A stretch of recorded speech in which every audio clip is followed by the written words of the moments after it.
Polak, Węgier, dwa bratanki. I do szabli, i do szklanki. O co chodzi? Zobaczycie. Zapraszam.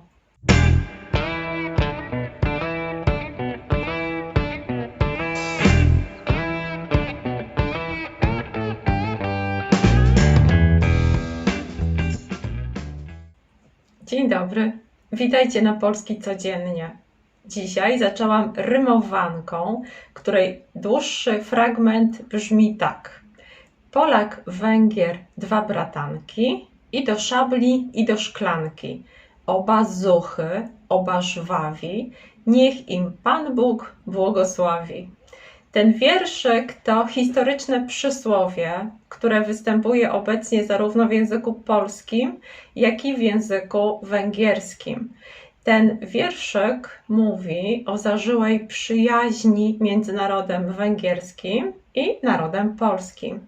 Węgrzy zajmują szczególne miejsce w opinii Polaków i Polacy zajmują szczególne miejsce w opinii Węgrów.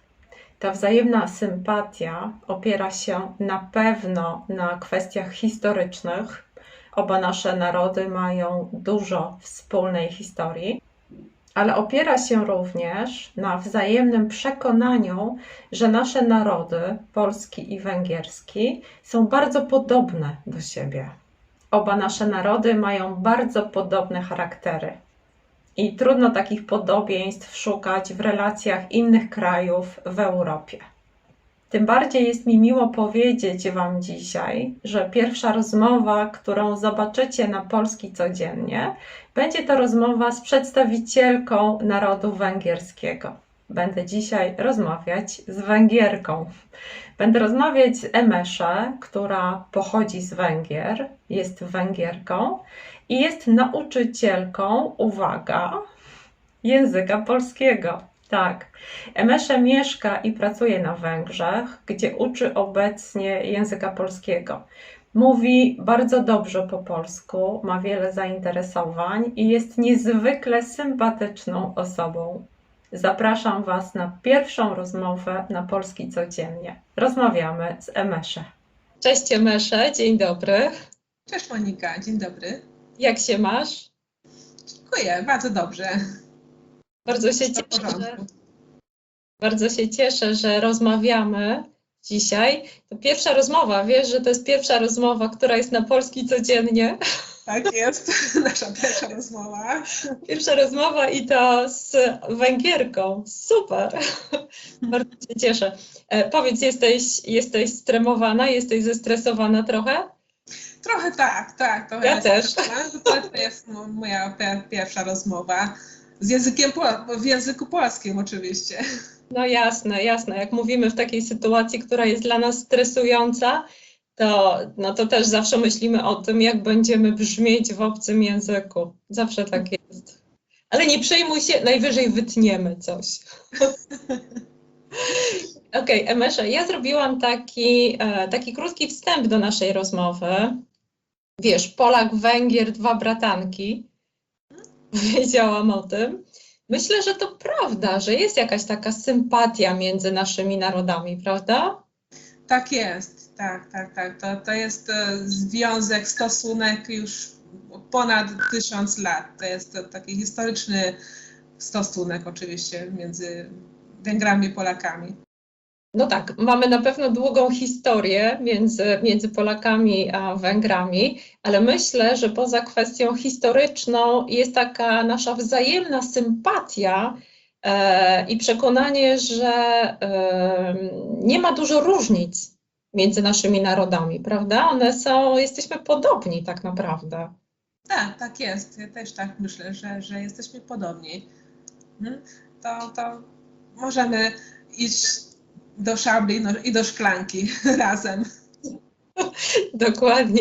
Pamiętam nawet, że jak rozmawiałyśmy na temat ewentualnych tematów, które możemy poruszyć w trakcie przyszłych spotkań, to nie były to różnice. Nie były to różnice między nami, bo tych różnic nie ma dużo. Emesze, opowiedziałam też króciutko o Tobie, przedstawiłam Cię naszym gościom, ale myślę, że najlepiej będzie, jak sama o sobie opowiesz. Powiedz, jak to się stało, że zaczęłaś uczyć się języka polskiego? Okej. Tak, to jest prawda, że nie mam polskich korzeni, ale to zawsze od dzieciństwa pasjonują mnie języki obce. I to powiem Ci szczerze, że mam taką historię, że kiedy miałam 17 lat, to pojechałam do Anglii jako wolontariusz, pracowałam tam jako wolontariusz i tam spotkałam się polskich kolegów, polskimi kolegami. Wtedy jeszcze nie rozmawiałam po polsku, rozmawiałam z nich po angielsku. I kiedy wracałam do domu, tam okazało się, że w mojej szkole jest możliwość uczenia się języka polskiego fakultatywnie.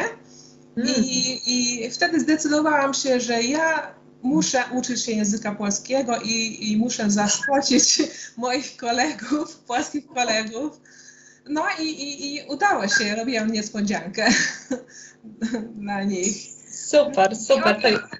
Od tej pory to zawsze jestem otoczona z językiem polskim, zawsze miałam taką pracę, która jest dotycząca językiem polskim. Można powiedzieć, że język polski to Twoja pasja. Tak jest, tak jest. To jest moja pasja i nie tylko ucząc się języka polskiego, lecz mam pracę. Pracowałam też jako tłumacz, jako przewodniczka turystycznego, więc to robiłam co można robić z językiem. To robiłaś, tak? Myślę, że już wszystko jeszcze zrobiłam. O, jeszcze pewnie parę rzeczy przed Tobą. A powiedz, Emesze, byłaś w Polsce, odwiedziłaś Polskę? Tak, oczywiście już wiele razy byłam w Polsce. Najpierw, kiedy byłam studentką, wtedy pojechałam na stypendium do Polski. Szczególnie mieszkałam w Warszawie, w akademiku i z Polakami, więc z Polkami i no, musiałam po prostu rozmawiać po polsku. No tak, miałaś żywy kontakt z językiem, mogłaś używać go w życiu codziennym. Super. A powiedz, co Ci się najbardziej podobało i co Ci się najbardziej podoba w Polsce? Podróżowałam bardzo dużo po Polsce. Odwiedziłam wiele miastach w Polsce i bardzo mi się podobało starówki na przykład. Każde miasto ma stare miasto z świetnymi, kolorowymi zabytkami. No i to odwiedziłam Toruń, Gdańsk, byłam nad Morzem Bałtyckim, w Wrocławiu, w Krakowie. Można powiedzieć, że znasz Polskę. Polskę już znam, tak. I jeszcze bardzo lubię polskie jedzenie. Na przykład moją ulubioną zupę jest żurek, a potem bigos i na deser szarlotka. Szarlotka. Pewnie tak, bo wszyscy lubimy szarlotkę. Szarlotkę, na gorąco oczywiście. Dlatego mówię, tak na gorąco i jeszcze z lodami na przykład, prawda? Z lodami, tak, waniliowe. Super. A powiedz, Emeszo, jeśli chodzi o Polaków, to czy jest jakaś taka cecha, która Ci się najbardziej podobała, która zwróciła Twoją uwagę? Bardzo mi się podobało życzliwość Polaków wobec Węgrów, że każdym razem, kiedy spotkałem się z Polakami, od razu mówili to przysłowie, że Polak, Węgier, dwa bratanki, nawet po węgiersku. Super, super. Tak, myślę, że to prawda. My Polacy jesteśmy serdeczni, myślę. I zwłaszcza jeśli widzimy, że ktoś mówi po polsku. No jest to straszna frajda usłyszeć, że osoba, która jest obcokrajowcem, uczy się języka polskiego. To jest ogromna przyjemność dla nas. To prawda. A powiedz, Emesze, jeśli chodzi o Twoich studentów, opowiedz nam trochę o nich. Kim są Węgrzy, którzy chcą uczyć się języka polskiego i dlaczego chcą uczyć się języka polskiego? Moi studenci oczywiście uczą się z wielu powodów. Niektórzy mają korzenie polskie, na przykład babcia czy dziadek poślubił się na Węgrzech i już żyją od 30-40 lat w Polsce, ale wnuczki już nie mówią po polsku i oni chcą rozwinąć Znajomość polskiego. Znajomość polskiego, tak.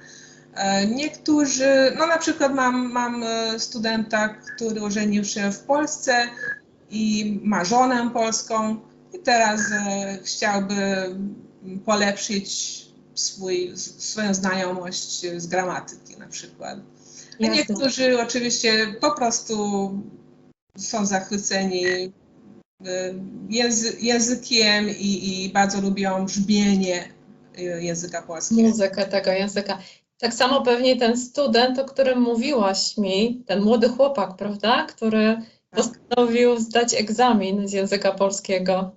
Opowiedz o nim, opowiedz. On sam ma 17 lat i on sam nauczył języka polskiego z jednego podręcznika. Niesamowite, z jednej książki używał Z jednej książki uczył się, on sam nauczył się języka polskiego i potem poprosił ode mnie pomóc, żeby pomagać zdać egzamin językowy B2. Niesamowite, no to tutaj też jest pasja, prawda? Spodobał mu się język i postanowił się nauczyć. Niesamowite jest to, że chłopak ma 17 lat. Tak. Czyli ma tak naprawdę mnóstwo rzeczy, które może jeszcze robić w tej chwili, w tym wieku, a on postanowił uczyć się polskiego. Super. Tak.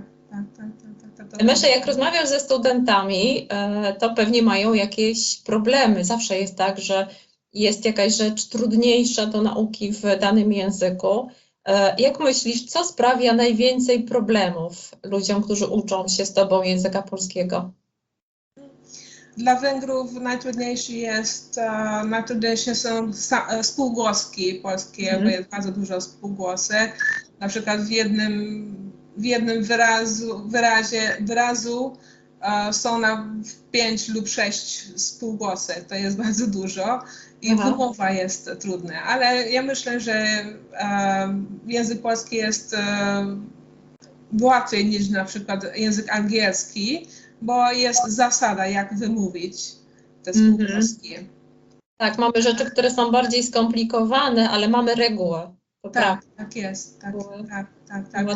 Rodzaje też to nie ma w języku węgierskim i aspekty czasowników to też czasowniki dokonane, niedokonane sprawiają trudności. A propos wymowy, to mogę powiedzieć Ci jeszcze taką śmieszną rzecz. My w języku polskim mamy 2 rodzaje H, prawda? Samo H i CH. Tak. Teraz jak słucha się Polaka, to w zasadzie nie słychać tej różnicy. Ja miałam polonistkę w szkole podstawowej, miałam nauczycielkę języka polskiego, taką starszą panią, która urodziła się przed wojną i ona, jak mówiła słowa, w których były litery H, to można było usłyszeć, jaka to jest litera, jakie to jest H, bo jak mówiła hałas, to brzmiało to zupełnie inaczej niż choinka, gdzie występuje CH. I śmiesznie było na dyktandach, dlatego że ja słyszałam tę różnicę. Nie wszyscy słyszeli, bo niektórzy mieli błędy w tych dyktandach. Natomiast było śmiesznie, jak ona dyktowała jakieś słowa, jak było dyktando z H, dlatego że w zasadzie nie miało to dla mnie większego sensu, bo ona dawała podpowiedź, bo H mówiła inaczej niż CH. Super. W tej chwili rzeczywiście tej różnicy nie słychać, to znaczy można ją usłyszeć na tych terenach, gdzie występuje styk języka polskiego z innym językiem słowiańskim, na przykład na granicy polsko-czeskiej albo na granicy ukraińskiej. Już nie słychać tego, już tak nie mówimy, prawda? Tak jest, tak. To jest bardzo ciekawa historia. A powiedz, Emesze, W jaki sposób ty w tej chwili uczysz studentów? Dlatego, że no niewątpliwie sposób, w jaki się same dzisiaj uczymy języków, jest zupełnie inny od tego, jak uczyliśmy się języków kiedyś w szkołach, prawda? Jak ja przypomnę sobie swój początek nauki języka angielskiego, którego nie miałam w szkole podstawowej, chodziłam prywatnie na zajęcia języka angielskiego, chodziłam 2 razy w tygodniu, po 2 godziny, korzystaliśmy z jakiejś książki i to było wszystko. To było wszystko, nie było. Rozmawialiśmy, ale rozmawialiśmy na lekcji między sobą z nauczycielem, który był Polakiem. No i później, jak zadzwonił jakiś telefon, jak miałam przypadkowo odebrać telefon i okazało się, że jest to ktoś, kto mówi po angielsku, miałam problem. Miałam problem po takiej metodzie nauczania, mimo że uczyłam się angielskiego kilka lat. Potem, jak zaczęłam uczyć się sama hiszpańskiego, którego nauczyłam się w ciągu kilku miesięcy, podświadomie wybierałam metody, które okazały się skuteczniejsze niż ta klasyczna metoda nauczania, czyli dużo słuchałam, dużo mówiłam, mimo że wiedziałam, że mówię z błędami, ale nie zwracałam uwagi na te błędy. Nie kładłam dużego nacisku na gramatykę, tylko starałam się mówić, żeby przełamać barierę. Powiedz, w jaki sposób ty uczysz języków swoich studentów? Czy to jest metoda, która raczej bliższa jest tej klasycznej metodzie, czy raczej tego, w jaki sposób ja się uczyłam? Tak jak mówisz, ja uczę nie tylko z jednego podręcznika, lecz używam więcej podręczników i oczywiście chętnie skorzystam z internetu. Podcasty, wideo, artykuły, wszystko co jest w internecie. I no tak, i bardzo lubię i twoje świetne podcasty, bo to są bardzo ciekawe wideo i praktyczne o praktycznych tematach z życia codziennego. Mają napisy w różnych językach, materiały, wyjaśnienia o trudnych słownictwach. Jest tam praktyczna aplikacja do wymowy, każde słowa można posłuchać 1 000 000 razy, więc moi uczniowie bardzo lubią twoje podcasty i wideo. Bardzo lubią na przykład quizy o Janka. Okej, tak. Tak, one są rzeczywiście lubiane. Tak, ale no ja jestem life coachem. No właśnie miałam zapytać, tak. Wiem, że jesteś tak, że wykorzystujesz jeszcze inne umiejętności w nauczaniu języka. Powiedz. Tak, jest, tak. I to pomagam realizować cele związane z językiem obcym, więc pomagam moich uczniów na przykład jak realizować czas, jak porządkować, kiedy mogą uczyć się języka obcego. Trzeba wyznaczyć cel, powód, dlaczego chcesz uczyć się języka, w jakim poziomie, jak zorganizować naukę, jak będziesz osiągnąć ten cel. Co robić, żeby osiągnąć, żeby mieć sukces? Ja myślę, że pewnie potwierdzisz to. Bardzo wiele ludzi mówi, że nie ma czasu, aby uczyć się języka. Ja uważam, że to jest nieprawda, bo my obie też nie mamy czasu, a mimo tego uczymy się również języków obcych. Cały czas staramy się rozwijać, robić coś nowego. Ja mówię, że mamy w ciągu dnia mnóstwo takich momentów nieproduktywnych, w czasie których możemy się uczyć. To są takie momenty jak, nie wiem, zmywanie naczyń, jak stanie w kolejce, czy podróż metrem. Takie sytuacje w ciągu dnia, gdzie nasz mózg tak naprawdę nie jest zajęty czymś innym i spokojnie można włożyć słuchawki i można czegoś posłuchać, prawda? Tak jest, tak. Właśnie dlatego te podcasty są bardzo korzystne. Powiedziałaś również, że lubisz sama słuchać i zachęcasz swoich studentów do słuchania podcastów takich z życia wziętych, tak, dotyczących sytuacji codziennych.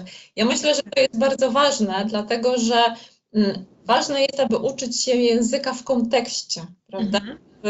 Aby nie uczyć się rzeczy niepotrzebnych.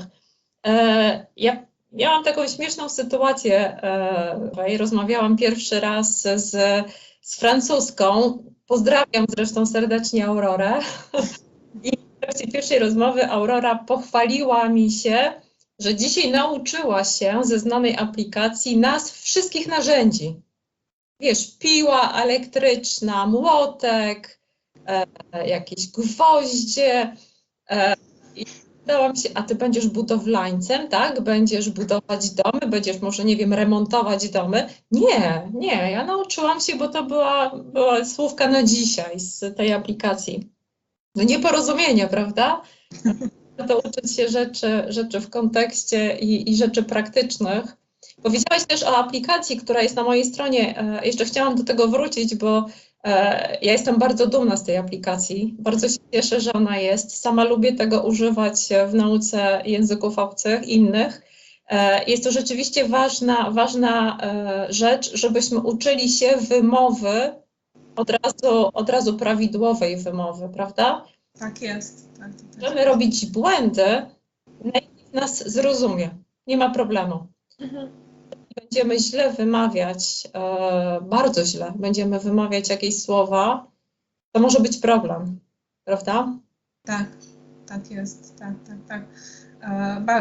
Bardzo jest skorzystne, żeby posłuchać native speakerów. Tak, to ja też tak myślę, że no i tak, że nie trzeba bać się mówić i popełnić błędów. Ja też popełniam błędy oczywiście. Oczywiście, nativi też robią błędy, prawda? Tak. Nawet jak rozmawiamy w naszych własnych językach, to też te błędy robimy. Ważne, żeby nie czuć się zablokowanym, prawda? Tak. No i tak jak mówiłaś, najlepiej jest uczenia się słów w kontekście. Słownictwo można grupować, można budować zdanie, można grać się z słowami, można robić krótką historię. Tylko ze słówkami, tak to jak się komunikować? Jak się komunikować? Poza tym szybko się zapomina słownictwo, prawda? Takie wykute blachę, zapomina się takie słownictwo. Rzeczywiście, jak stworzymy sobie zdania w kontekście, zwłaszcza zdania, które mają związek z naszą osobą, z naszą sytuacją rodzinną, jak będziemy używać tych słów, opowiadając o tym, co robimy, o naszych znajomych, o naszej pracy, zapamiętamy to. Okej, Emesze, bardzo dziękuję. Bardzo podobała mi się dzisiejsza rozmowa. Mam nadzieję, że naszym słuchaczom również się spodoba. Mam nadzieję również, że to rzeczywiście jest pierwsza rozmowa z cyklu, który zamierzamy zrobić, prawda? Bo mamy wiele wspólnych tematów. Wiem, że jesteś w przededniu wyjazdu. Tak jest. Wyjeżdżasz. Życzę Ci więc miłego wyjazdu, miłego wypoczynku. Dziękuję bardzo. Szaleństwa przedświątecznego. Baw się dobrze i do zobaczenia i do usłyszenia przy okazji następnej rozmowy. Miło mi również i bardzo się cieszę, że poznałyśmy się. No i miłego dnia dla Ciebie też. Super, dziękuję bardzo. Do zobaczenia. Na razie. Do zobaczenia, cześć.